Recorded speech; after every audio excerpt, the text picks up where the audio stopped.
listening to M.T.V.B. Podcast. Movies, TV, video and board games. This show may contain swearing.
Hello and welcome to a brand new episode of the M.T.V.B. podcast, the podcast that talks about my four favourite subjects, that's movies, TV shows, video games and board games.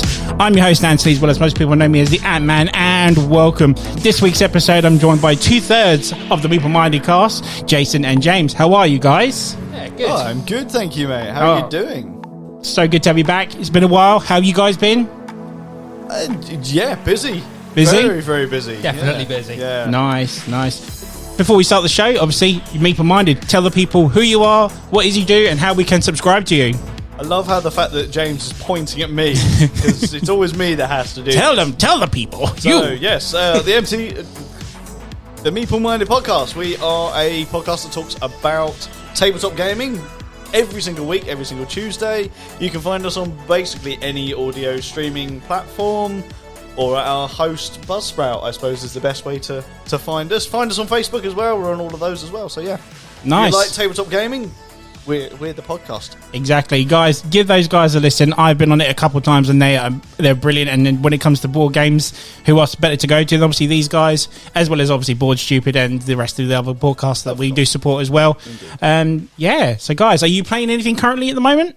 We're always playing something. Always playing something. I love that. I do love that. Always playing something. There's multiple game nights a week now. I think that we're breaking out the board games. We didn't play our game night last night actually, which is very unlike us. No, it was I was late. You had a Kickstarter. You did game. I did actually. Wow. I had a brand new Kickstarter turned up yesterday, which was just a small little family game called Zuli. Okay. Quite a nice little sort of. It was a lot more thinky than I thought it was going to be, if I'm completely honest. But it was a really, really good game. Bit of card drafting mechanics to it as well, Sure. But you're ultimately trying to build a small animal enclosure, basically, with this game. So yeah, it was quite a good little game, and it was a very cheap game as well. But unfortunately, I haven't played it enough in order to really include it in this list. So it's going to be an honourable mention. It's pretty good. Yes. But I'm telling you now, I've played it once, so I can't add it to this list. There we go. So obviously we haven't mentioned what the episode's about, and Jason has just done it. So obviously I've got the Meeple Minded guys to talk about board games. Who else better? This episode will be about cheap board games, our top 5 cheap board games, and we're talking about games that are under the £15 range. Yes. Yeah, Yes. that was a tough one. Yeah. That You've got was your list. You've very- got some good lists for later on. Yeah, Yep. it was pretty hard. Yeah, it took a while to compile that list. I'll be honest. I took a few out, put a few in. I was like, oh shit, I didn't even think of that one. Put that back in. So Yeah, indeed. My list has changed a few times. I think I whittled it down to 8 games in the end, and I'm pretty sure, as always, when we're doing this recording, I will be changing my list yep. as we go, which has happened pretty much every time I've come on here. So yeah, So there was a couple of times that we were sat in front of the computer, weren't we? Sort of like, that's a really good game. What does it read? Oh, it's just outside. Yeah, right? Because one of my favourites is like just over the £15 mark. Literally like by like a pound, I was like, I can't do it at the end of the day because it doesn't count at the end of the day. Yeah, there was a couple of games that I really wanted to put on there which have an RRP of 20, but you can usually pick them up for just under 15. So I was like, Could I include that? Yeah, don't know. Still not even sure if I Sure. agree with putting them in. But yeah, this was hard for me. But I imagine it's a lot harder for James because you don't normally have to buy the games because you rely on me to. Yeah, I was literally sat. I go, all right, I think I've got my list, Jason. Let's just hope you two don't clash too much in, but I'm sure you guys won't.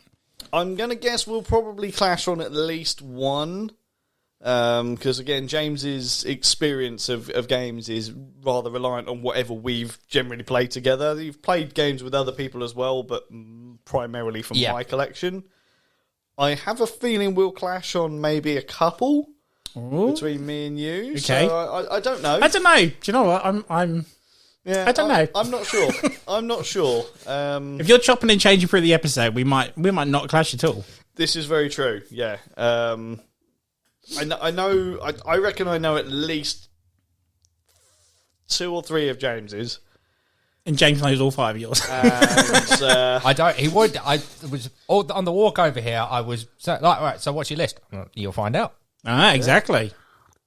So let's crack on. Obviously, Jason, you've been on this before. You know we do a few questions before we do the top 5. So James, I hope you're ready for this as well. So obviously, the first question, with so many board games releasing and going out for ridiculous prices at the moment, do you like the fact that we have a cheaper option of games out there? No, games should be at least £3,000 each. Every single one. We'd be broke as fuck if that was the case. This is very true. Unfortunately, there's only one Cool Mini or not. So, only one company charges that much. Big box or go home. This is it. No, all joking aside. Go big or go home. Exactly. All joking aside, I genuinely think that having those cheaper options is actually what helps get people into the hobby. Sure. And we did an episode a little while ago. I can't even remember how long ago it was, but it was basically to say that small box games are just as good as those big behemoth boxes, and that you don't have to spend upwards of £70 in order to have a good game. Yeah, because like Jason said, all joking aside, it's like we all love the big box games, but sometimes you're just not in the mood to have your brain ripped out. And they also serve the purpose as good icebreakers, because even if you are in the mood for a big, heavy game, it's good to play something light, something cheap first to warm up. Absolutely, yeah. And I think that's generally where the cheaper games have their niche. You can either play lots of them every night, or they are your start-up or cool-down games at the end of a night. And that's where I tend to put them, is like, well, it's a warm-up game, it's an icebreaker, and it's a close-down, but then I've got a nice, big, meaty something that's going to fry my brain in the middle. I was going to say, do you ever do it in between big games at all? Occasionally I would. It's like a palate cleanser, I suppose. That really depends on how long my game session will be. Sure. If I'm having a whole day gaming session, for example, I'll probably have an icebreaker, then do one big game, then have maybe have lunch, and then have another little icebreaker as like a palate cleanser before then going into the next big game. And I think they sit nicely in that category, but also family side of things. These are the games I will always play with my little one. Yeah, 100%. I'm sure you're probably the same. Absolutely, yeah. But do you think that people sort of sway away from cheaper games just because of the fact of how cheap they are? Yes. Yeah? I do. I would say no. I don't think it's the price that sways them away. I think it's, in general, with a few exceptions, it's the simplicity of them. Okay, yep. That makes people sway away from them. I would agree with that when you're talking about your hardcore gamers that spend all day, every day on Board Game Geek. But I do genuinely think a lot of people are put off by stupidly cheap games because they either think the quality is going to be that bad that it's not worth the money, or that the gameplay is just going to be terrible. Whereas, it's like, do I want to spend 15 quid on a game, or say 20 quid on a game, or do I want to save up and buy a game for 60 to 70, which I know more people are going to want to play and they're going to get excited about, whereas you sort of go to someone and go, I've got this tiny little game. I'll use Zuli as an example. I've got this little game, it's called Zuli, we make a zoo. Yeah, cool, but I can play New York Zoo or Zoography or Ark Nova. it's all the same theme. Yeah. But this one is 15 quid, this one is 70. Which one are they probably going to want to play more? Sure. I would say for me, it's actually price in comparison to box size that puts me off. Because if I saw a cheap game in a sort of sizable box, I might, like Jason said, start to question the quality and that. Yeah. But a small box game, you might, all right, it's a card game, I know what I'm going to get, or something like that. Yeah. Absolutely, yeah. I mean, it's above the sort of £15 limit that we set for this episode, but, you know, you think about games like more Disney Villainous. Okay. I think it's an amazing game. It's a brilliant game system. For the most part, you can pick it up for £20 to £25, and that puts a lot of people off. It's going to be really inferior quality. It's not. It's gorgeous. It's got custom artwork on it. Just because of the price. And they think, oh yeah, well it's an IP. It should have a really high price. This game must be rubbish. It's really not, and it's unanimously voted amongst the board game community that it's great. So I do genuinely think the price puts a lot of people off to start with. Yes. Okay. Once someone takes that plunge and forces people around the table to play it, then it changes. Okay. You know, there's been times in the past where I've sort of looked at a game and gone, I don't know, it's quite cheap. But then I've played it and gone, oh my God, that was amazing. Yeah. Or, you know, it looks so simplistic. One of them is actually going to be on my list today. Okay. You know, this looks terrible. It's so simplistic. Yeah. Why the hell would I want to play that? But then I've played it and it's like, well, it's made its way into my top 5. There we go. So... And I like those because a couple of those have gone into mine. So Yeah. I totally see where you're coming from. Yeah. Would you consider some of these cheap games as a good starter for anyone that wants to get into board games? 100%. Yeah? Yeah, one particular one, which I won't mention because at the moment it's on my list. It might drop off, but 100%. Okay, yeah. So if we don't mention it now, we can mention it later if it comes up on the top 5s. Yeah. Or it might come up on a couple honourable mentions for me because 2 of them aren't on my list, are honourable mentions for me. That started my collection anyway. Yeah. So yeah, I do. I think that they are great starting games because they're so easy. They're usually really easy to teach, really quick to play. For the most part, you'll find that the games that are under the £15 mark, you start looking more towards card-based mechanics. So again, people look at them as, oh, it's a deck of cards and it's 15 quid. Yeah, it's more than that.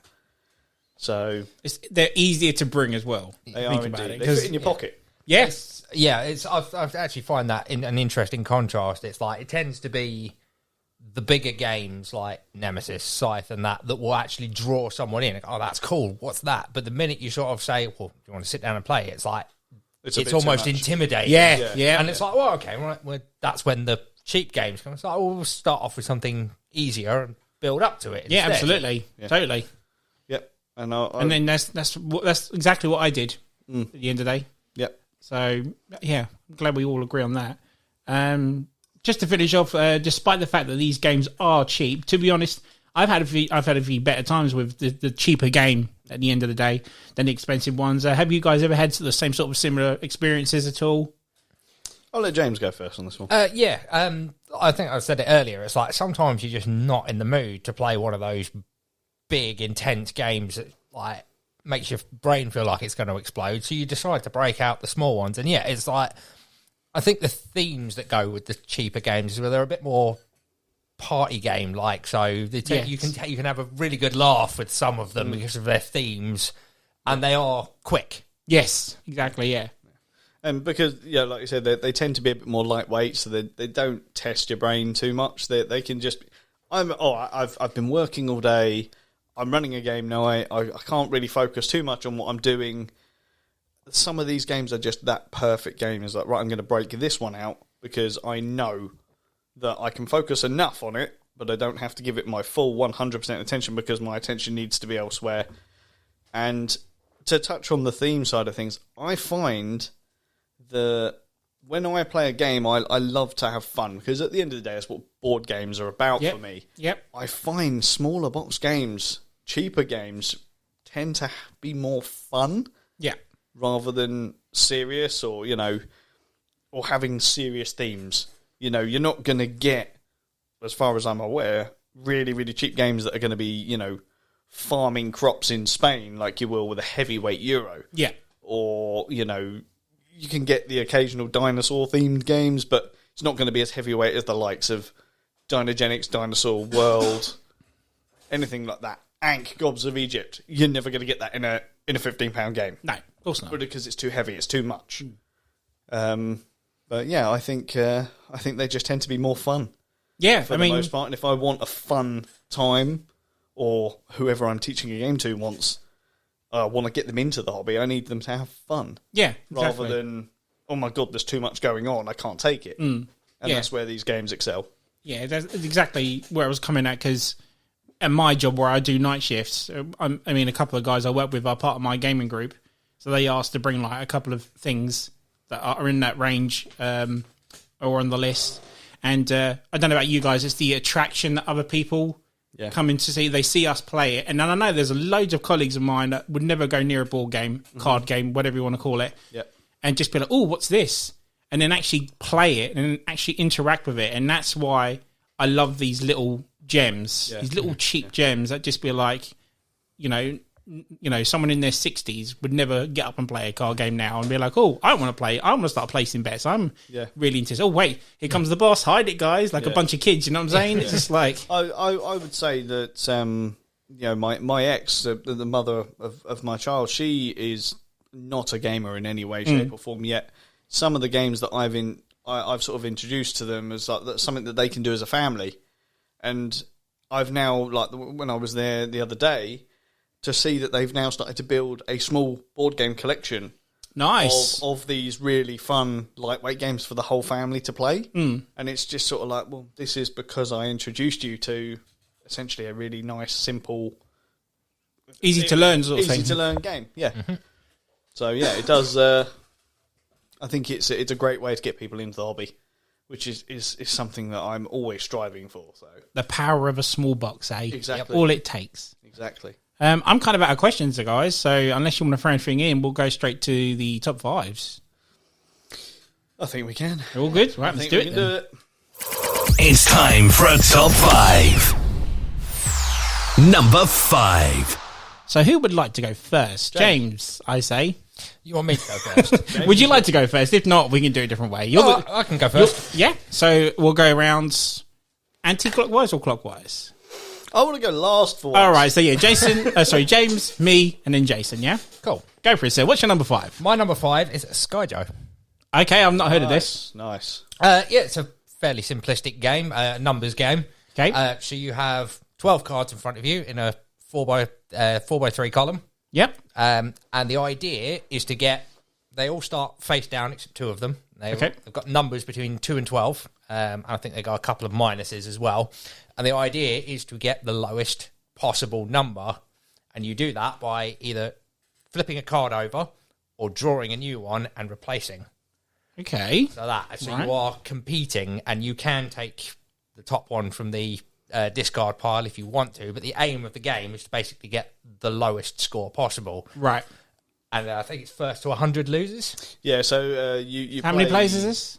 2 to 8. 2 to 8. 2 to 8, so nice. It's a good player count as well. And yeah, you have like a score sheet, and basically you keep going, keep doing these rounds until someone hits the 100, at which point they immediately lose because they're higher than anyone else. Yeah, But of course, then yeah. Every other player adds up, and whoever has the lowest wins. So that's the end game thing, is the first person gets to 100, yeah? Exactly. Right, okay. A round ends when one person has turned all their cards over. Okay. Yeah.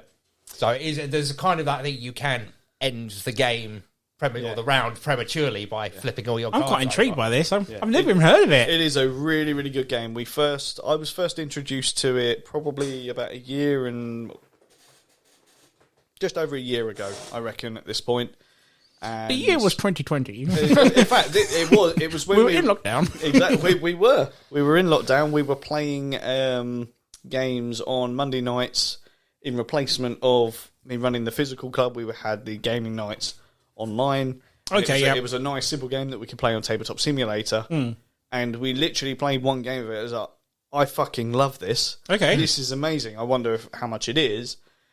Looked at it online. I was like, holy shit, it's 12 quid. I was going to say, you need to say how much you paid for it when you say your tops. You know, I forgot to mention that. It was my bad. Buy it right now, and that was it. And since then, I introduced James to it. He loved it to the point that he constantly asked me to play it, to the point that I got sick of playing it. Right. So frequently. But then he was introducing new people, so nice. I was then able to... So you actually own this, yeah? I do own it. Oh, you need to let me play it next time we do this then. I also own it. So, yeah. Oh, okay, sweet. So yeah, that's it. Anything else on that? Yeah, other than that, it's simple. It's as simple as I've just said, and it's a really good game. It's one of those, like we were saying earlier, that's great for getting people into gaming. Okay. Because if you can count, you can play it. Sounds like a lot of fun, so I'm quite intrigued by it now. Yeah, it is good fun. We'll make sure you get to play that soon. Sweet. So my number 5. Hang on, I forgot what it was.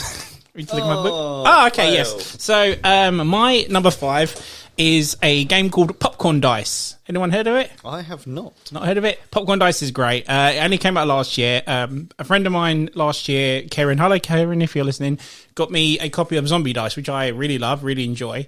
And found out that there was a new game coming out by the same guys, by Popcorn Dice. And Popcorn Dice is essentially a 2 to however many players you want. That's what I love about this. You can have an endless amount of players on this. And it's simply just a popcorn tray with dice in it, with popcorns in it. Here's a popcorn, a burnt popcorn, a kernel, and double popcorn in it. And the aim of the game is to get to 30 popcorns. You know, you simply shake it, roll it, whatnot. If you get 4 burnt out ones, you lose all those points that you've earned on that. And it's just so addictive. It sounds like really corny the way I'm playing in it, but if you get kernels in your roll, you can re-roll them and try and do that.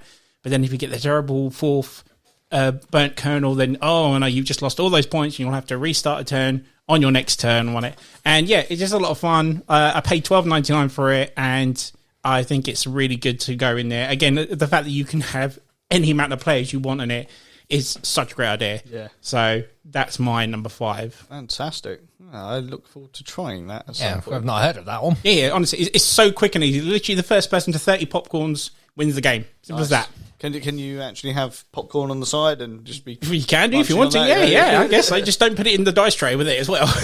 Don't tempt me. Jason, what's your number 5? Really good. Okay, so my number 5 is a game I haven't played for a very, very long time, but it sticks in my memory that I really enjoyed it. And that was Hanabi.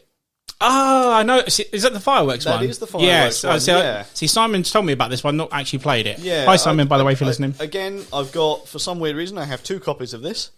Because I forgot I had one and I knew I enjoyed it, so I went and bought another one and then realised I already had a copy. So okay. I have a second copy. May well just give you that. Or give it to James. Who'd have thought your co-worker at least? Why not? Free games. Yeah, exactly. Hanabi is a cooperative game, which is it's one of my biggest jams. You know, I will say it now. Most of the games on this list are going to have a cooperative flavour. Yes.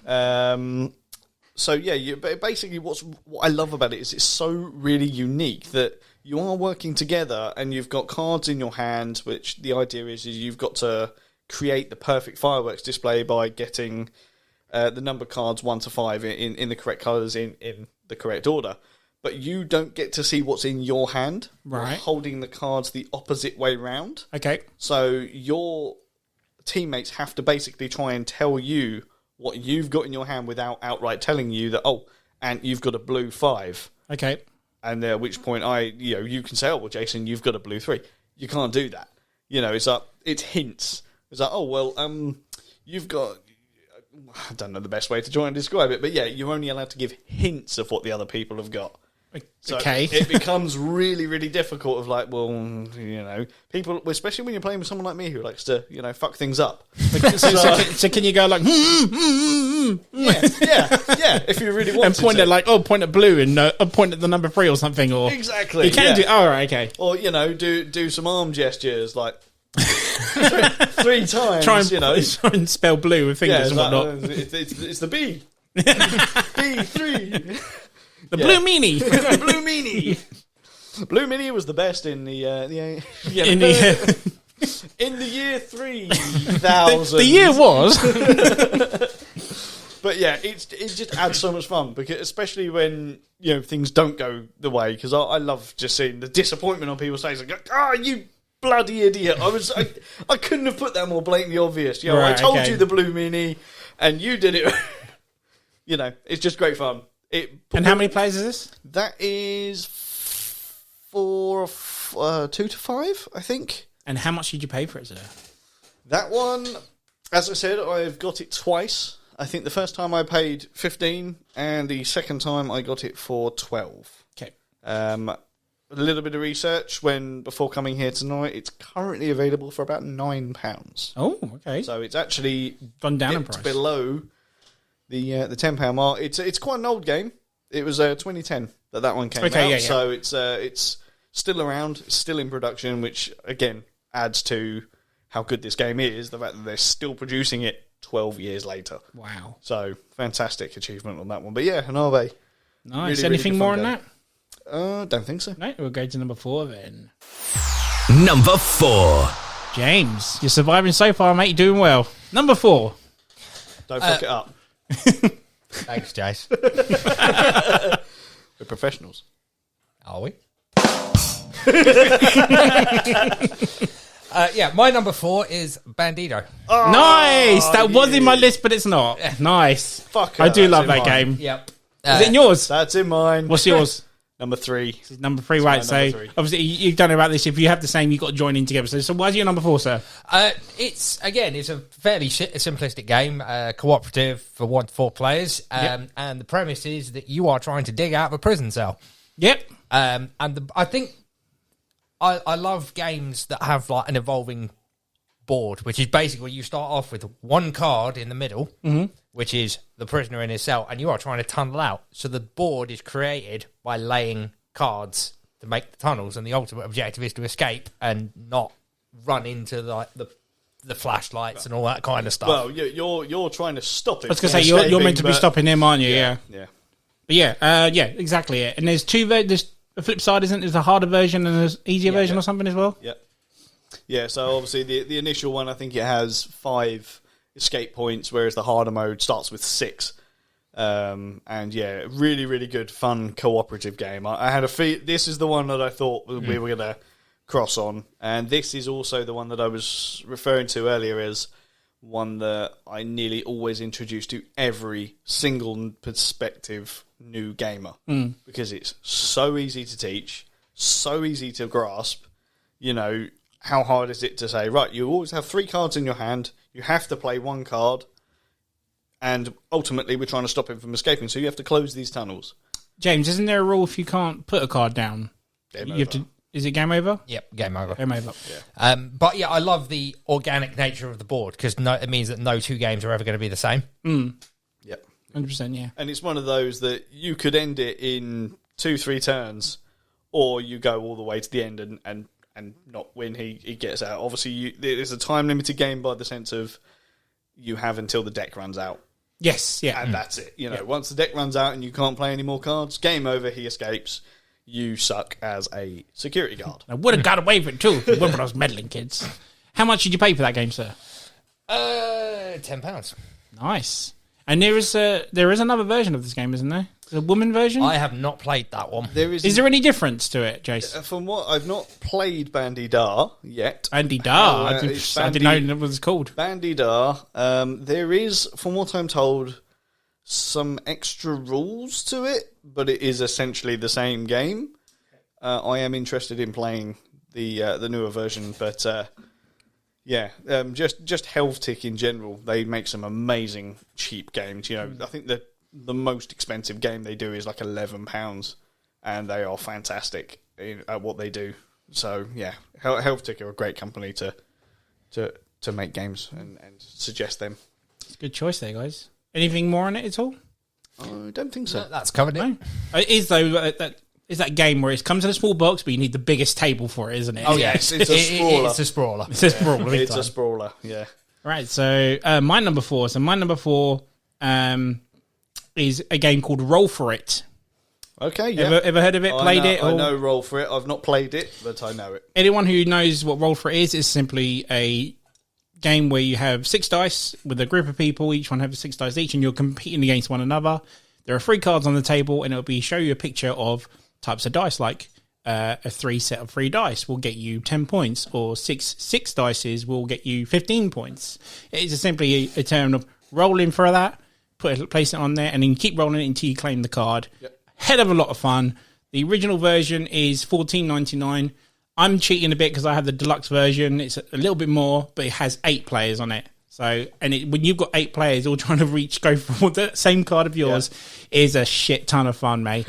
Absolutely fun. It's one of those games where I take to work with me, and people are like, "What is this?" Because you're rolling for dice. It looks like you're gambling or something. It's just like, no, I'm just trying to earn points. I want that card. I need a 4. I need a 5 next roll. Damn it, 6 and 1. And I've got to wait till my next turn to try and keep going until someone else might even nick that card off me. Nice. Ton of fun. Cheap as chips, like I said, just under the £15 range for the normal edition anyway. Hell of a lot of fun. I can't recommend it enough. Fantastic. Nice. Jason, what's your number 4? Okay, so it's another very small box game. And this is the one that came on and off of my list quite a lot because I could not decide whether I wanted it or some of my honourable mentions to be on here. Well, I ended up sitting down and thinking to myself, no, I love this game and I will play it literally every day if I could. It's that fun. And it actually has an element of fucking over other players, which we all know I love.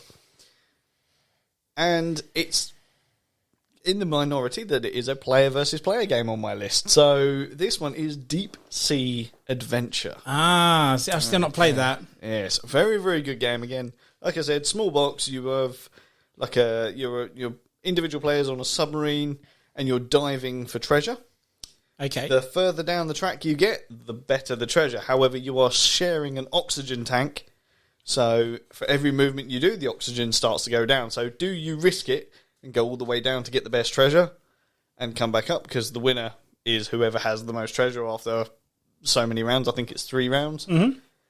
Or do you play it safe and just dive down, guarantee that you're going to get some treasure and get back to the submarine? Because obviously if you don't get back to the submarine or you run out of oxygen, you die. And that's it, game over. I like to play as like a tactic of, on the very first round, I dive as low as I can, kill everyone, at which point I've managed to drag some treasure closer to the top. Never a team player, are you, sir? And when you die, you drop the treasure where you are. Okay, right. So obviously on the second round, I now know that I've got a mountain of treasure that's a lot closer, so I dive down straight to that. And it doesn't always work because you do roll to see how far you can move. Okay. So it is a roll to move game, which I don't usually like, but in this one it works. But yeah, it's first place, you play X amount of rounds, whoever has the most treasure at the end of the game wins. It's really, really simple. And it's great fun to fuck everyone over. Is that the one that's in the tiny, tiny box? It is. It's about the same size as the Bandido. Yeah, box. okay, yeah. I thought that was one I was thinking of. But yeah, great. You've got little meeples in it as well. So nice. It's a rarity in the sense of it's one of those tiny little small games that isn't just cards. It is genuinely tokens. It's got meeples in it. It's got dice. It's really, really great. I paid £13 for that game. It's not a bad price for considering what you get in the box, I guess. Exactly, yeah. Especially when you're used to getting just cards. Yeah, exactly, that sort of price. So yeah, I think it's really good. I think there are multiple versions of it, but they are essentially the same game. But that's the original, is it? That is the original. Yeah, that's it. Deep Sea Adventure. Nice. Good choice, sir. So we're going to go to the number 3s. Number 3. So you're out this round, sir, because I'm out this round. Yours was Bandito, wasn't it? It was indeed. James, what's your number 3, sir? My number 3 is Skull. Oh, I love Skulls. Amazing game. Go for it, sir. What is it? It's a straight up bluffing game. Yep. Which we all love. So you've got... It says cards, but they're more like punchboard. They look like coasters, don't they? Yeah. Big, sort of like coaster-sized punchboard discs, and they have... A bunch of them have roses on, and then one has a skull. Yeah. And you play them face down in a number, and you're bidding how many roses you can reveal before getting to a skull. And that you outbid each other. You bid against each other, and the highest bidder then has to reveal them one by one. And if they reveal a skull before they get to before they get to their number, they have to discard one of their cards, which then makes it. I think you get 4. It's 4 in total, isn't it? If memory serves. So the more you discard, but you don't know if someone's discarding their skull. That's the other thing. Okay. So you don't know if that got thrown away or if you still got 3 flowers in there or not, isn't it? Yeah. So it's great, and it's. I think you go. It's first person to get rid of. So you, from what I remember of it, if you succeed in predicting correctly that you can reveal X amount of flowers, and you don't reveal the thing, you flip over your player token. That's the one. And then when you do it a second time, you win. It's the best, 2, isn't it? Yeah. Again, nice and simple bluffing game, and I love games like that. Yeah. And it's a pretty looking game, isn't it? It's like beautiful. some of the patterns in it are just really nice. Yeah, I mean, for anyone who hasn't seen it, like imagine a sort of drinks coaster in a pub, but imagine the pub was like a gothic style thing. Could you imagine taking that game into a pub and you get some random, let me put my beard down on this or something? I can also imagine him having a broken nose very, very quickly. Yeah, it's very Festival of the Dead artwork. It is indeed. Do you know what I was about to say? It's very much like Dice of the Dead, isn't it? That sort of artwork, isn't it? Yeah. Really, really lovely art style and simplistic game. Again, you are essentially playing with drinks coasters. It's genius. Yeah. Absolutely genius. And, I don't think you own that game, do you? But it's I don't. mine. I've played your copy. But I do like Skulls was one of my first in my collection, or to start my collection, that was. Yeah. So that's why I didn't want to mention it earlier in case someone else had it in their list. So that's a damn good pick, sir. Yeah, that it was very close to being in my list. I had a feeling that you would put it in your list. It would have been one of my honourable mentions. So, about £15 is what I paid for that. I believe you can get it cheaper than that now. Nice. Well, you just on that line of it can go on the list, so you're very lucky. Just on the list. Just on the list. Anything else on that, sir? No, that's it. Nice. So my number 3. Apologies, this is going to be in anyone else's. Cockroach Poker. Oh, so close. That was my number 6. Is it really? That was my number 6. Not in yours, is it, sir? I've not played it. What? He has not played I've not played it. Love Cockroach Poker. Again, how much did I pay? $11.99 for it? Yeah. If that. And it's a game that got me through lockdown, playing it with my family. My daughter friggin' loves it. If anyone doesn't know what Cockroach Poker is, it's a simple game, or it's a bluffing game, again, essentially, isn't it? Yeah, pretty much. You have all the pictures of all these animals, like a stink bug, a toad, cockroach, whatever. You pick one of those and you pass it to anyone you want to give it to on the table, and you would say, James, that's a cockroach.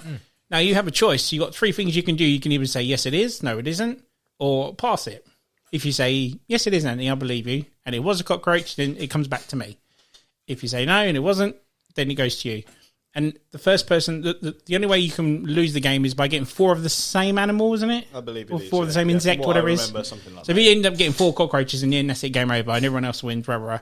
But passing mode, you can be like, oh, no, I'm going to choose to pass it. So what you do is, if I say to you, James, that's a cockroach, and you go, I'm going to pass this. And you look at it and go, Jason, it's not a cockroach, it's a toad. And then all of that goes back over to Jason now, and he can decide whether so if you're telling the truth, no, true or false. Because I said it was a cockroach, no, you tell him it's a toad, who's he going to believe? So I love it. It's like very much like Skulls, but without the bidding thing. Yeah. And it's just so much fun. It's different every time, and it's cheap as chips. It's so easy to learn. It's like, how could it not go on this list? I'm glad it went in there somewhere. But yeah, highly recommend it, guys. And again, it's so cheap. Oh, well, I say cheap, 12 quid, whatever. Some people might think that's cheap for cards, but I think that's a damn good price for a nice little easy game to learn there. Indeed, and a very, very easy game to teach. There are other versions of it, aren't there? There are, but Cockroach Poker is the one you want. Yeah, that's the main one, isn't it? Yeah, that's the main one. Again, it's quite an old game, but Testament, it stood the test of time. It's still here. How old is it now? For quite a while, isn't it? I think that's another one that's maybe 2012, but I could be wrong. I'm not 100% when that one came out. So, but it's not a new game. No, but the fact it's still going and still quite popular. Exactly. Like you know what it is as soon as people your ball gamers know what it is as soon as you mention it, isn't it? Yep, exactly. Yeah. So that's my 3. Your 3's done. My 3 is done. Number 2's. Number 2. It's over to you again, James. What's your number 2, sir? My number 2 is Zoography. Ooh. I've not played this, so please go ahead and tell me. So, my introduction to this was actually the more expensive version, because there are 2 versions of it. Okay. That Jason introduced me to, because he's got the Kickstarter pledge, he got the full version and the retail version, which is the one we're discussing today. And how much is the retail? The retail version is, Jason? Exactly 15. Ooh, okay, so just gets on there then, yeah. And the reason I love this one is because, having looked at the retail version, it is exactly the same game as the bigger, more complex one, just slimmed down into a small box. Right. You get tokens instead of wooden meeples, but other than that, this is one of those rare exceptions where you get quite a complex game in a small box for £15. Okay. Because it's a zoo builder. You are drafting tiles to build zoo enclosures, and you also have to draft the animals. And it's quite a complex rule set for a small box game. Yeah. Yeah, there's a lot of draft mechanics going on because, like you said, you're drafting the tiles to build your zoo, but you're also drafting the animals. And the way the animals work is they come out every round, but then they go onto like a track. And when you draft an animal, you draft the section that it's in. So it's like, well, I want the elephants, and I've got an enclosure that's ready for the elephants. However, unfortunately, if I take that one with the elephants on it, I'm going to get a cheetah, which I can't house. Right. So I can't take it. Now I've got to hope that I can get round to my next turn so that I can draft another tile that can take it, but then someone else could draft the elephants, at which point I'm just like, God, I've got to change my strategy straight away. So it's like you've got to make sure that your pens are enclosed, because you're drafting these like square tiles and they've got the artwork on them, but like, if you imagine a small square, the enclosure wall might only go around a quarter of that square. Right, and you have to close the enclosure off. The animals all have different requirements. They have to have some require just a sleeping area. Some require a certain amount of water holes in the enclosure, otherwise they can't go in there. This is quite a complex game for such a small box. And Damn, I'm trying to wrap my head around. This is only 15 quid. This game is this is crazy. Yeah. So what is the actual purpose of the game? What is it you're meant to do? So again, is it just to build the zoo? The overall purpose of the game is points at the end. Yeah. But are you against someone? Are you with people? You are versus, and you draw an objective card. I think it's basically an objective that counts to both of you. So it'll be sort of like, who does it first? Is it or whoever completes it? You get to basically the game just continues till the end of the game, and you get through all of the drafted tiles and stuff like that. And then at the end of the game, you add up all your points. Whoever has the most points wins. Yeah. Okay, it's as simple as that. And the weird thing is, it's not like a points game where you're like, I've got 100 points, and you got 90. I think the highest that I've seen anyone get is about 15. Right. But it's the equivalent of getting 100. It's really hard to get. Yeah, I think those 15. There's 3 tiers of there's a bronze, silver, and gold, basically, that are worth a certain amount. So obviously, if you go for the gold is worth the most points. Right. Yeah. But if you only achieve gold and someone else has got silver and bronze, they're probably going to win.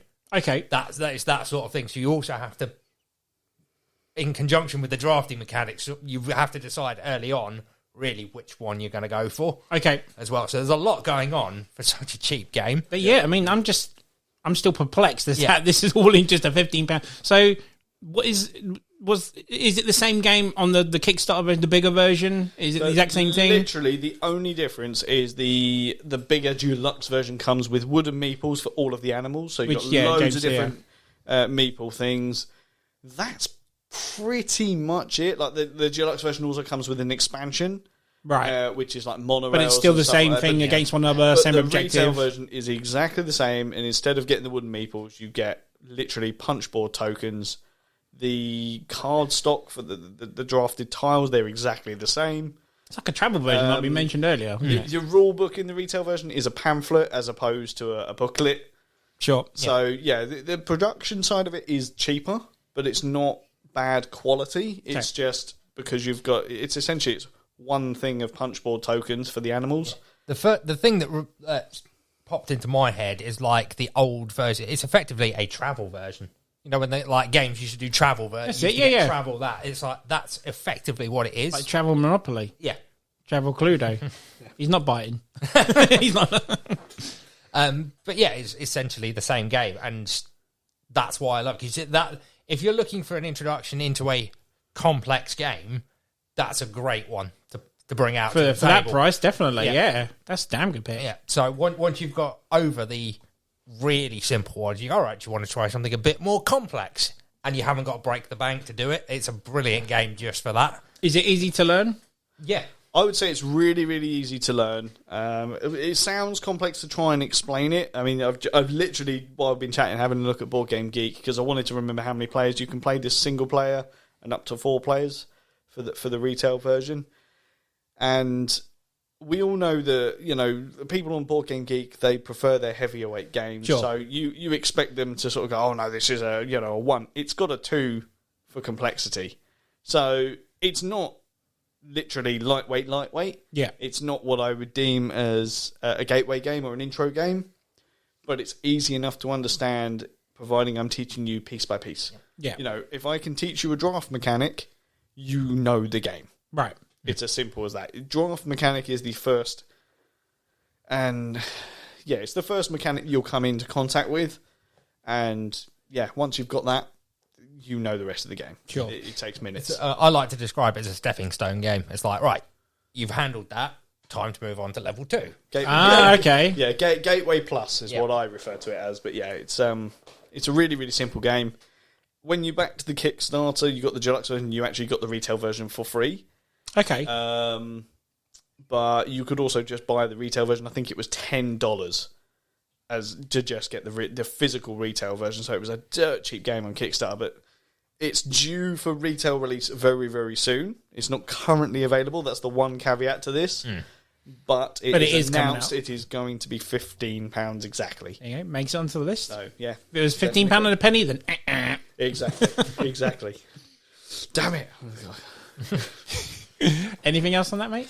No, that's covered it all. And it was one that I actually had to get Jason to go and look up, because it was like, I really want to put this one on the list because it's definitely worthy of it. But I thought it was... Like, please be £15, please. Yeah, it was. I thought it was going to be just out. Even It was a tough one, actually, because I'd completely forgotten about it. Because obviously, when I think of Zoography, I've got the deluxe version. I'm only ever going to play with that. Yeah. But I have that retail version. And it was like, well, actually, no, he's right. You can get that exact same game for £15, just without all the lovely deluxe meeples. That and you sounds like you get your bang for your buck on that price as well. I initially thought the same thing. The only reason it's made it onto this list and reminded me about the retail version is the last episode we recorded. It was right in my eye line. Well, there you go. There you go.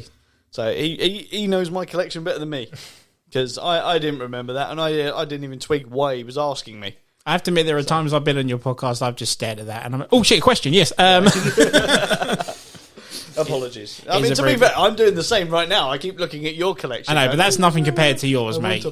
That's just 2 things. You've got like 50 aisles worth.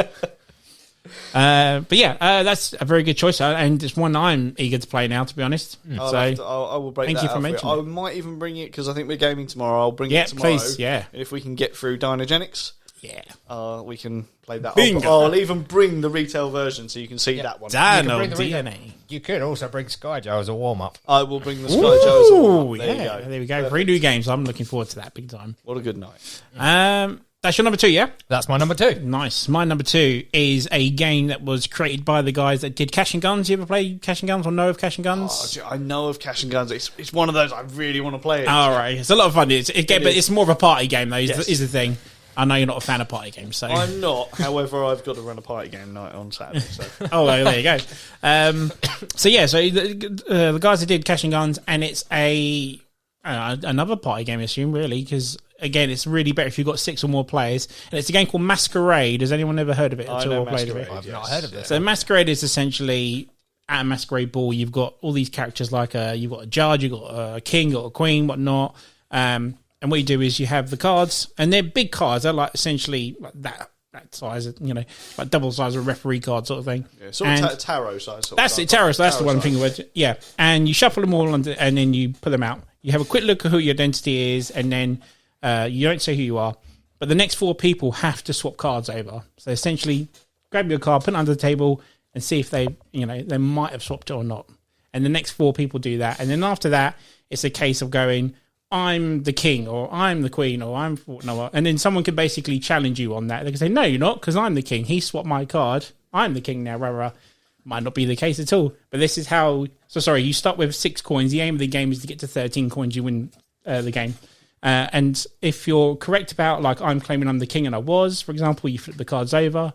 And each person has a power. So, like, for example, if the king wins his bid saying that he was the king, he can steal 2 coins from any other player, for example, as well as earning what he's just earned from the bid here. Sorry, this sounds a lot confusing as I'm making out to be, but it's not.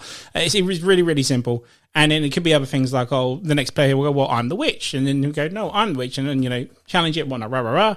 And again, like I said, it's essentially the first of the 13 coins, and the artwork in this is beautiful. Like, if we get a chance after this episode finishes, I'll show it to you very quickly. It is gorgeous looking, and it's just a simple card. It's technically bluffing with a hint of social deduction as well, but you're earning money out of it, sort of thing. I think it's a lot of fun. I paid $11.99 for it, $10.99 for it. Bargain. For the time. And again, it's a beautiful box that comes, it's probably, I think it's the same size of the one you mentioned, your last game. And again, it's bang for your buck. It is essentially a party game and a lot of fun if you've got enough players. I think it goes up to like 14 players in the end, but so worth it in the end. Has to be my number 2. I can't argue with that at all. It's a really good choice. So, it's a very good choice. Number 2, so what's your number 2? Okay, so my number 2 is... a game that James absolutely detests. I know exactly which one it is. And in fact, I think both of the top 2 games that I've got, James absolutely detests, but I absolutely fucking love them. They are... this one is a cooperative game, but with a twist. This cooperative game, you cannot talk to anyone else around the table. It is, of course...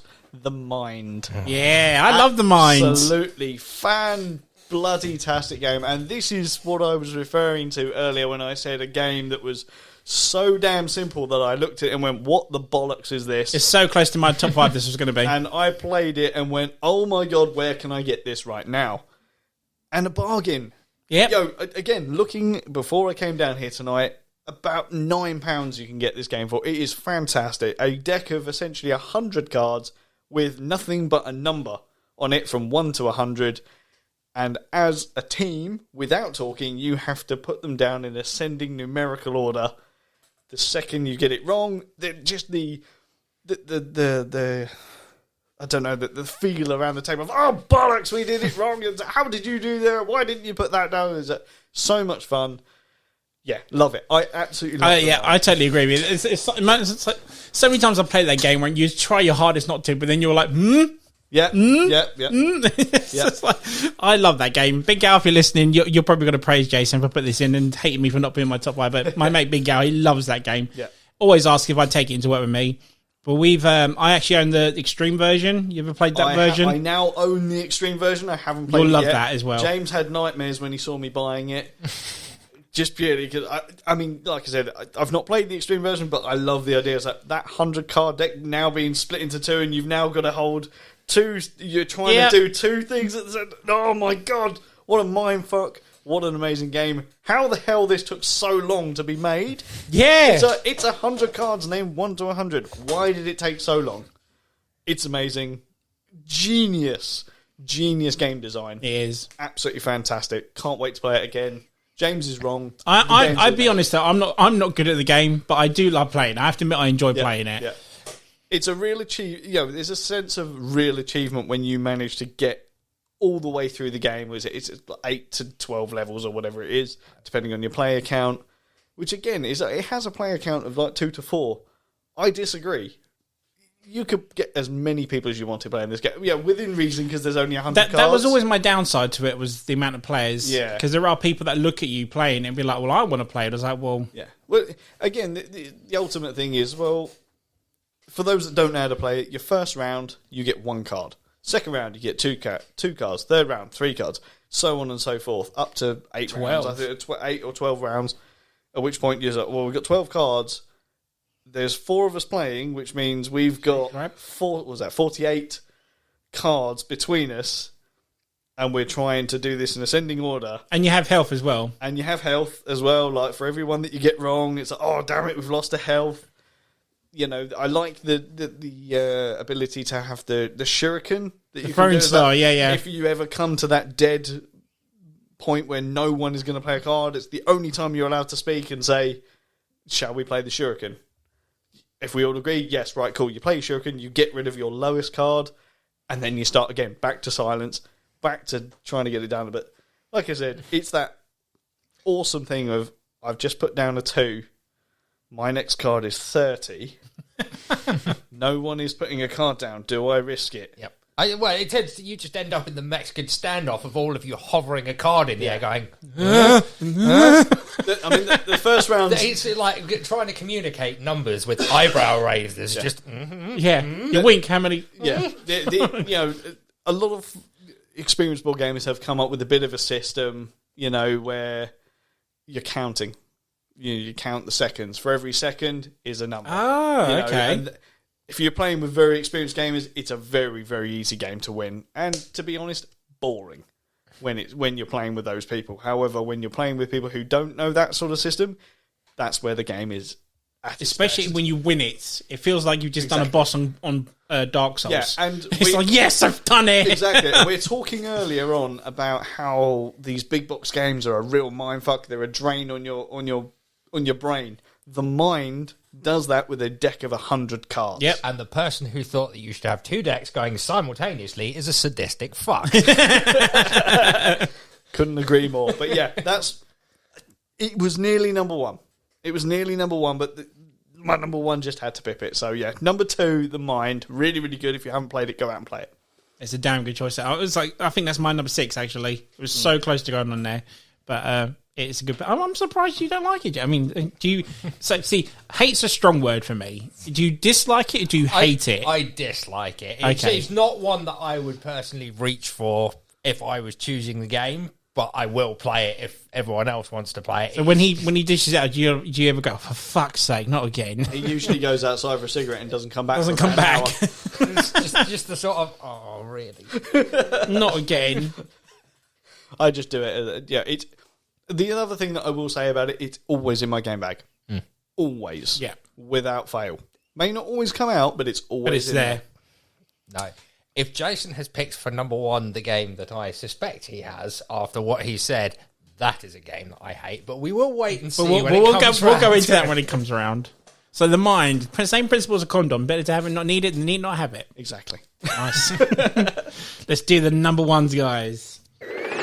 It's number 1. So we've finally made it to the number 1s. James, you're doing so well. What's your number 1, sir? My number 1 is Pugs and Mugs. Oh, no, I completely forgot about Pugs and Mugs. Fuck. And I own the Poxy game. Forget about it. Sorry, go. I love this game. I do, yeah. It has all the elements that I love, which is basically screw over every other player at the table.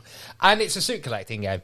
Yep. Nice and simple. With a few cards to do special things like search through the deck or stop another player from doing what they want. But yeah, it's hard. It's a simple suit collecting game. It's like the artwork is also brilliant. Yeah. And Jason is once again going to have to remind me exactly how much it costs. Oh, I believe, and you probably bought this sooner I than bought me, it with the playmat though, so yeah, I think when you buy the playmat, it's about 20 quid. But I think the game is somewhere between 12 and 15. It's no more than 15. Yeah. And how many players is it, sir? It is 5 players. 5 players. 5 players. Is it 5? Yeah, 2 to 5 players. Yeah, the first time I played it was with you guys, and there was 4 of us. Yeah, 5 players because there's 5 suits. Yeah. Yep. Yeah. And yeah, like Jason said, the aim is to collect suits of pugs in various colours, isn't it? Yeah, various colours, and you know they've all got the artwork. I can't stress enough. It's really cool. They're all in like quirky, polite Captain Jack pug, And Jason Pug. There is a Jason Pug. Jason Pug. There is a pug with a bright coloured Mohican. I won't say which colour because mine changes all the time. But it looks exactly like me in dog form. A note: if you ever do play this game with Jason, always go for that card because he will immediately throw the rules out of the window and focus on getting that card back to the detriment. I'm coming for you. Yeah, it is one of those that I love having that pug so much that if someone does take that one, that's my game over. I'm never going to win because I will spend the entire game trying to get it back. Yep. And it's... we actually interviewed the creator of this game as well, and we had to ask him how he felt about us turning his family-friendly game into a cutthroat card game. Because it's the stealing mechanic. Yeah. And I'd say there's special pug cards, isn't there? The surprise and whatnot, wasn't it? Yeah, exactly. You've got the surprise card, which is essentially a nope card. If you think of things like... doesn't it stop another player from doing something? Unicorns is like you can play a surprise card at any point, at which point you get to discard a random card from their hand. You've got the dig one, which allows you to dig into the discard pile. And you also have the gimme card, which is... Okay, and I need one more green card to be able to claim this thing here. I know that you've got one because you just stole it from James, so fucking give me that. Give me that card. Yeah, and boom. Yeah, but it's the stealing mechanic. So it's like you have your hand, and there are sort of like a circle of coloured pugs in the middle, and I think is it 3? You have to play. If you play 3 of the same colour, you get to claim that mug. If you play one of each colour, which is 5 colours, you get to steal a mug from another player. Yeah. And when we play it, we just end up going for the 5 and stealing it. It's like, I've spent ages trying to get this pug. Well, give it to me. Yeah. The easiest way to actually win this game is to just get 3 of every colour and just keep getting those mugs. The far more fun version is to steal 4 out of 5. Yep. From everyone else because you can't steal your very last pug in order to win the game. You have to get it the proper way. But yeah, it's a special achievement in our circle if you can steal 4 out of 5. Nice. It is an amazing family-friendly game that we have turned into a cutthroat bastard of a game. Yeah. And you guys introduced me to it as well, and I immediately bought it the next day, so I can't thank you guys enough for introducing it to us. My kids love it here as well, so we like I said, it's a family-friendly game, easy to learn, and I can totally understand why it's your number one. So it's a damn good bet. Yeah. I'm so fucking pissed off. I still forgot that epoxy game. It would have been in the top 5. Well, that I didn't want to say it at the time because it was my number one pick. But when you said about have you ever thought about cheap games that have been better than like really expensive ones, I wanted to go yes every time. I honestly forgot it was under the £15 rating, so that's why I was like, I didn't even think of it at the time. I thought it was more because I bought the mat with it. I never bought it separate, so for me it was always one price. I was like, it wasn't under £15. It was a really good game. I backed the original Kickstarter. We actually did it wasn't you weren't there with us at the time, but as a podcast we went on and did a play test of it online with. You did do an episode with the creator, though, didn't you? With the creators, like while the Kickstarter was live, and then when it delivered, we managed to get the. It was Laurie from Stop, Drop and Roll Games came on and heard our opinions on it. They actually were very receptive to our comments when we play tested it as well. Sure, which is really good. Like one of the mini expansions they did was the legendary pugs, which are essentially wild cards. That came from the playtest that we did with them. Oh, nice. So that's all really, you, baby. Really nice. I'm sure I will tell Laurie that you've put it at number 1. He'll be really happy to hear that. And I'm just going to say it again, because I'm eventually going to get my way. I want Jurassic Pug in that damn game. Well, there's a Jason Pug. Surely, that James has put it at number 1 and then hear about it. They should get a James Pug in there somewhere. I think it will happen, yeah.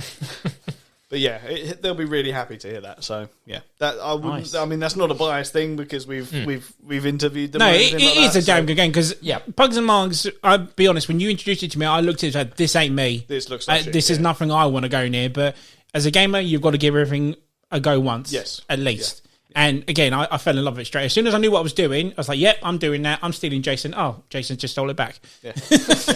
At which point the war begins. Yes, that's it. So yeah. That is a damn good pick, so very, very good pick. It's not one that crossed my mind. No, same as it's made its way onto my honourable mentions. Yeah, it would have been if no one mentioned it. Yeah. Complete. So anything else on that at all? No, we covered it. Nice. So I don't know how I'm going to follow that with that. But my number one's a game that's been around for a while, but I only found out about it last year, bought it, and, my friends like playing it, work colleagues like playing it who would never thought to play it. And it's a game called No Thanks. Has anyone ever played it at all? I have not played it, but I do know of it. Do know of it, yeah. I know how it James, plays. Again, this is one of the great things about coming on here as a relative newbie to this is like I am just compiling a list. Well, no, it's the same with you because you've mentioned a couple I want to do, and hopefully, I've mentioned a couple you'd like to give a go.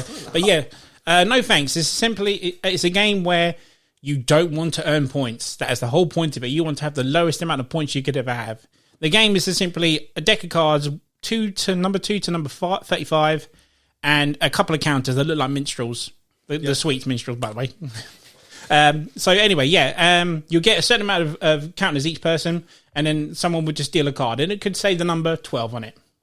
If you want to take that card, you just simply take it. We go around clockwise, you simply take it. If you don't want to take the card, you just put a counter on it and go, no thanks. And this keeps going round and round until someone takes the card. It might get to a point where you run out of cards and you can't say counters, and you can't say no thanks anymore. So you have to take the card. But then it all comes with all the counters that people have put on there. So anyway, this keeps going on until the numbers crease up. But again, you don't want to take cards because you don't want to earn points. Yep. So there is another way you could do this. If you take 3 in a row, so say, for example, you take 11, 12, 13 as a card set, you don't have to add those up at the end. You only add up the lowest one out of those 3. So only the number 11 will be the card that counts at the end of that. But then when you've got other people like, say I've got 11 and 12, and then James takes 13, I can't do that now. I have to wait till number 10 pops up. And so people can screw people over in this game big time. And it's just so much fun how people are literally like, oh, do I want that? It's 35. It's the highest number on there. Do I want to no thanks it? Or do I just take that and try not to take any other card from the game? Because people will start adding up stuff.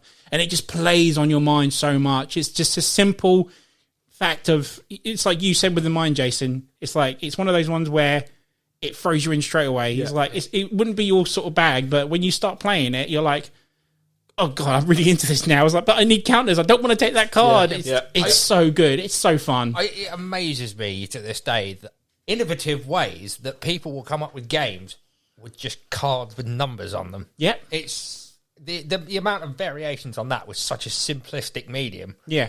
The cards are literally half the size of that license plate, by the way.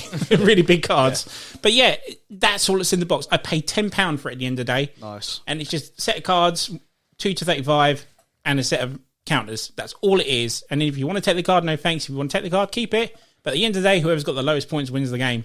That's that simple. And that's how I like these games. Cheap, simple, easy to learn. Yep. Number 1. Nice. Very good choice. Really, really good game. Again, I've not played it, but I know of it. Yeah, we'll get it in there somewhere if we can. Yeah. But yeah, it's a lot of fun. Ooh, so that means we've only had one crossover, which was between myself and This is it, yeah. I told you we'd be at one clash. Not bad. It's good for the listeners, because at the end of the day, that means you've got 14 games. Yeah. That we're ultimately recommending to buy or play, at least. Exactly. So, my number 1. James reckons he knows what it is. Let's drum roll this. It's entirely possible that he does. It is another cooperative game.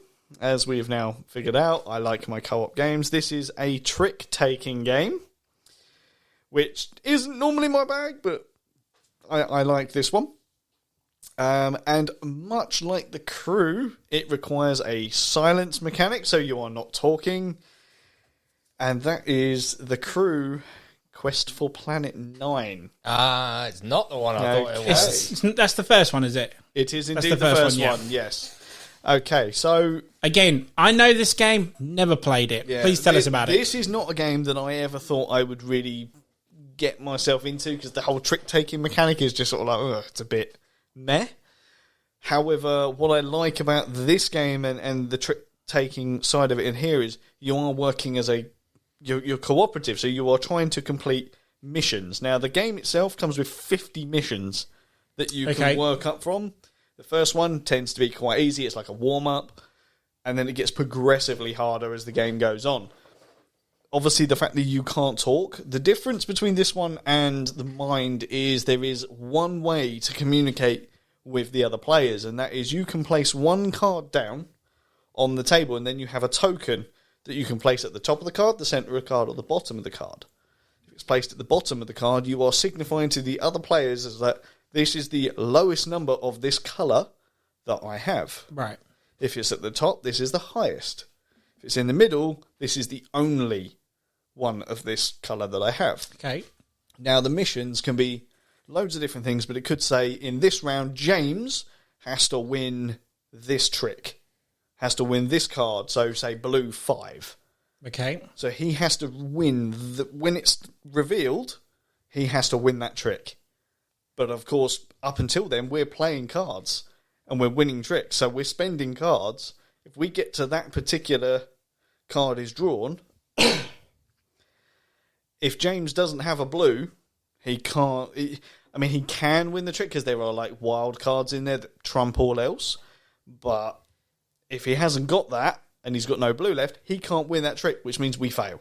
Right. Whereas, again, once we know what the mission is, okay, so we know that James needs a blue 5. The ultimate thing for James to do would be to put down a blue card with that token and signify to us that is either his highest, his lowest, or the only blue card he has. Okay. So we know that, say it's the only blue that he has, and it's, say, a 3, we know that we need to burn all of our blue cards before that card comes out. So it's a team thing to get him to get that goal, right? Exactly. And, yeah, it's... But you can't talk to one another about that. You cannot talk to each other. Right. 100% is complete silence. The only communication allowed is that one card that you're allowed to put down and use the high, token. low, or middle. Exactly. It's so good, yet horrendously hard. It is a very, very difficult game, especially, like I said, it comes with 50 missions. The idea being is you work up through the missions. Yeah. It really sort of... So it's not a campaign per se, but you can... It's not a campaign, but you could treat it like a campaign. And that is what I find that I love about this game, because the few people that I have introduced this game to, they've done the first mission, oh my god, that's really good, let's do the next one. And we've done, oh no, can we do the next one? And before you know it, you're up to mission 20. Or you've failed multiple times, and you just, oh no, let's start again, I really want to do this. It really has a sense of achievement built into it the higher you get. Yeah. So, oh my god, we're really doing this. It's really, really good fun. Great game.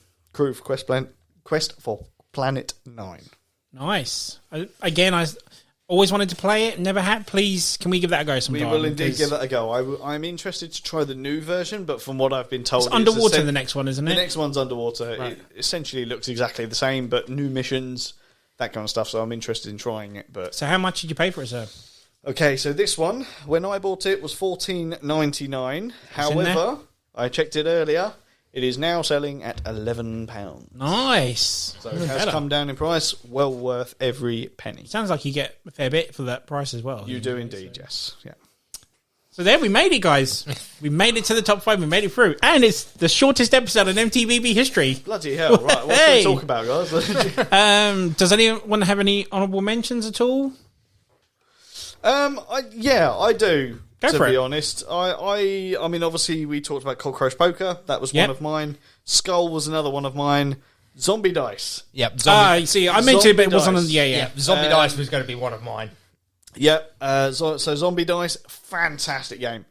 It's just dice. It is. Dice and a shaker. What more do you need? It's brilliant. Yep. Love Letter.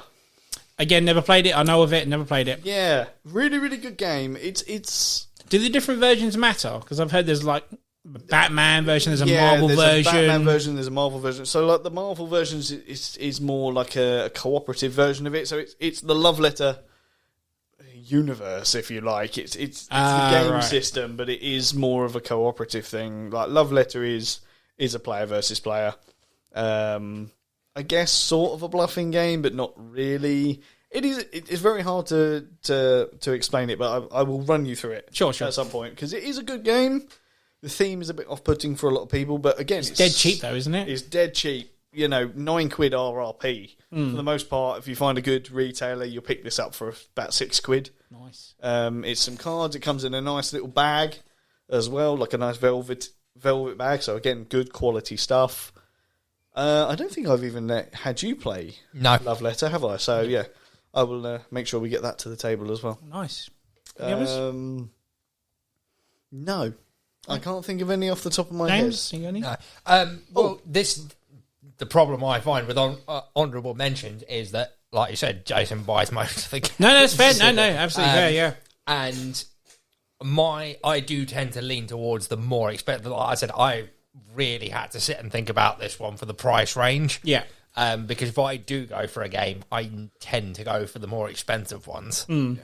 That's fine. I think the one that I think we've all missed out on that is probably the cheapest game that we've ever played is obviously Crokinole. The super cheap Crokinole, guys. I highly recommend you go out and buy that. That is, yeah. Even the discs don't even come under £115. That's crazy. But good shout though. I mean, you have seen Jason's board game library, and we made a decision before I saw that. It's like, well, what's the point in us both owning a copy of the game? So if I own it, don't bother. And then he opens his door, and I'm like, well, I haven't got to buy games for a while. For a while, at least, yeah. Fund a couple of Kickstarters before he does. Oh, that's not going to happen. No. I've only got a couple myself. One you did an episode on, which was Bluff and Air. Yes, that was going to make on there. Yeah. Apart from import charges, I paid $14.99 for that. Nice. Rhino Hero, I love because again, me and my daughter play it a lot, and it's a simple $9.99 card towering game, isn't it? It's Jenga, isn't it? But cards, isn't it? I can't remember else what I picked. I think while I think about it, we did an interview recently with Tom from Mayfly Games. Yeah, currently got a Kickstarter live for The Family, which is sort of like I'll say a mafia-themed card game. Okay. But it's not. It's just criminal minds, criminal geniuses or whatever it be. That is, again, it's going to be a £15 game. It's not out yet. I've not played it. It looks very good. And I am very much looking forward to playing it. I have backed it, so that could well be on this list in a year's time. Sure. Who knows? But this list will probably change by tomorrow. Anyway. Of course it will. I'll remember something. Like, I completely forgot about Zombie Dice 2. You mentioned it earlier. I went, oh, bollocks. Yeah. I've remembered it now. It's one of the things. These lists constantly evolve, and ultimately, by bringing you 14 different things, 15 if you include Love Letter, or 16 if you include Zombie Dice, we've proven there's 16 games at least that are worth your money. Yep, and time. And 16 games, if you buy all of them, 16 games for less than 200 quid is insane, considering I've got games that cost more than that. And they're ones I'm happy to have in my collection as well. Not just because of the price of it, I'm just happy to have them there as well. It's always the option. I genuinely feel like Bandido. I should have said it earlier, but Bandido is probably my most played game. It sees the table more than anything else. Yeah, it's one of the cheapest. Yeah, and the fact I'm constantly showing it to other people. Like I took it to my parents at Christmas. Again, they wouldn't go anywhere near something like that. But as soon as they started seeing people play it around the table, I want in. Again, it's not was it 4-player game or something? But still, 4 or 5? It's 4. It's 4. Yeah, something like that. But still, it's a lot of fun that people can just go into. Bang was the other one, by the way. Have you ever played Bang, the dice card game? I have Bang the dice game. Never played it. That's the one. Yeah, it's on the pile of shame. Unfortunately, that's definitely one I should have put on there. $13.99. It's essentially Avalon the dice game, if you will. Yeah. Good, very good. Yeah. I think that's about it. Like, I'm sure there's more out there. If we're going to end this episode and be like, shit, I should have said that, or I should have mentioned that. We probably are. And the other thing is, I'm sure there's going to be people out there that will comment on your posts and sort of say, oh, you didn't talk about this one.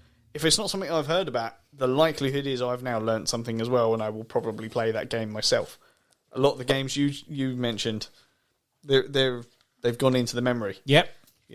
And they're in the must-play list. They're in the must-play list, along with hundreds of other games. But like I said, cheap games tend to see the table a bit more. I'm more likely to play those than I am much more expensive games. Absolutely. So, yeah. Yeah. But no, Meeple-minded guys, thank you, Jason. Thank you, James, for coming back on the show. And thank you for having us. James, I hope that wasn't too bad for you and you're going to come back again for another episode. Oh, yeah, definitely. Really enjoyed it. Guys, if you love your board games, please give these guys a listen. They know their stuff. Their content is brilliant. And, I can't recommend them enough. Go on that search engine, look up Meeple-minded and give them a shout out. Thank you very much. Totally worth the time. And on that case, guys, we're going to leave it there. So what we're going to do is basically just see if you want to follow us on any of our social media, which is Facebook at the M.T.V.B podcast, or on Instagram at M.T.V.B podcast, TikTok at M.T.V.B podcast 197, or on Twitter at M.T.V.B podcast 1. Guys, I'm your host, Natman, followed by Jason and James. And this is all of us signing off, guys. Take care. Bye-bye. Bye.